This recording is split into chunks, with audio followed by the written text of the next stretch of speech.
លឹះខ្លីៗហើយរបៀបប្រើប្រាស់ហ្នឹងគឺថាបច្ចុប្បន្នអ្នកប្រើប្រាស់គាត់ច្រើនតែប្រើប្រាស់ពីវាពីកាលអញ្ចឹងណានិយាយភាសាសាមញ្ញមិនថាពីវាពីកាលយើងអាចបានអឺសិក្សាស៊ីជម្រៅថារបៀបរបបនៃការប្រើប្រាស់ហ្នឹងវាមិនអញ្ចឹង AI ក៏វាត្រូវការដូចគ្នាដែរវាត្រូវការ explore ឬគឺវាត្រូវការ best understanding concept អីចំណុចអញ្ចឹងណាហើយបើសិនជាយើងមិនបានប្រើប្រាស់ឲ្យបានត្រូវក៏វាផ្ដល់ចម្លើយវាអត់ត្រូវដូចគ្នាដែរបាទនេះយើងតាក់ទងជាមួយនឹង experiment ព័ន្ធនឹងការផ្ដល់ជំនួយអីគាត់ឬការរៀនសូត្រអីធ្វើមិនសម្របខ្លួនអីមិនអញ្ចឹងណាបាទនេះវាតាក់ទងនឹង develop skill វិញវាជួយដូចនិយាយមិញចឹងវាអាចជា online course tutorial មានច្រើនទៀតបាទវាជា project active វាមានជា network collaboration អីជាដើមណាបាទអញ្ចឹងអត់មានអីទេគឺដល់កម្រិតនេះគឺជាជំរាបសង្ខេបខ្លីដែលយើងបានរៀបរាប់ពីខាងដើមពេលខ្លះវាមានប្រំជាលក្ខណៈ specific clarify អញ្ចឹងទៅវាការផ្ដល់ព័ត៌មានរបស់វាហ្នឹងវាលក្ខណៈវាមិនសូវពុកស្មានទេវាអត់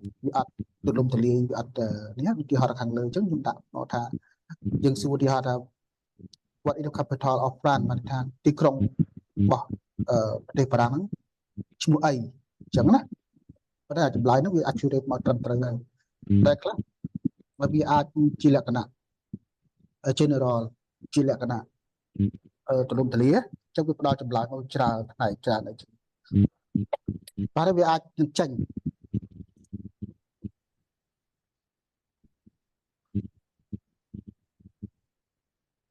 ពេលខ្លះវាអាចចេញឲ្យ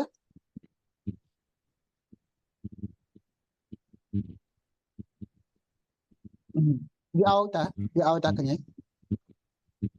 បាទ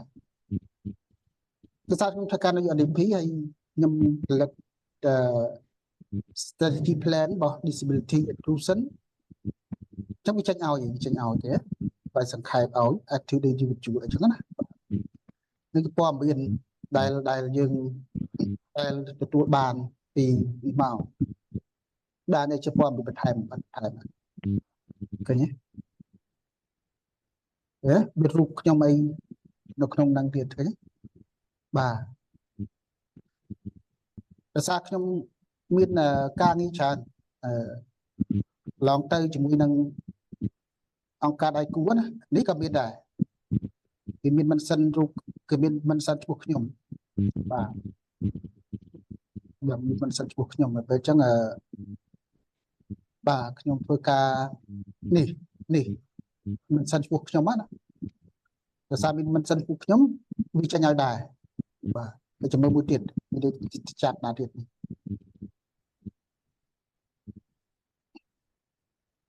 បាទនៅ Water Aid ហ្នឹងក៏វាចេញឲ្យខ្ញុំដែរដោយសារខ្ញុំធ្លាប់ធ្វើការនៅ Water Aid ធ្វើការសហការជាមួយនឹង Water Aid ឲ្យអញ្ចឹងវាមានមិនសិនឈ្មោះខ្ញុំវាទៅចាប់អាហ្នឹងមកដោយសារតែពីត្រីហ្នឹងឈ្មោះខ្ញុំនេះហើយខ្ញុំមានកូដរបស់ខ្ញុំទៀតកូដសម្ដីរបស់ខ្ញុំណាបាទកូដសម្ដីរបស់ខ្ញុំនៅក្នុង website របស់គេហើយអញ្ចឹងវាចាប់ឲ្យដែរបាទវាចាំដែរ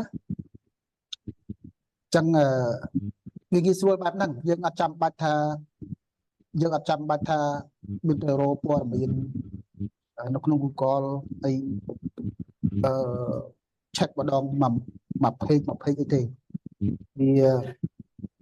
វាចេញឲ្យយើងជាលក្ខណៈ specific តែម្ដងដែលយើងតាមប្រមដែលយើងសួរណាបាទហើយអ្នកទាំងអស់គ្នាអាចសាកល្បងខ្លួនឯងមើលថាតើសួរឈ្មោះយើងអីចឹងជានរណាយើងទៅលើយើងមានឈ្មោះនៅក្នុង website ណាឬក្នុងណាអីវាធ្លាប់ដឹងវាធ្លាប់នេះវាចេញឲ្យយើងហើយ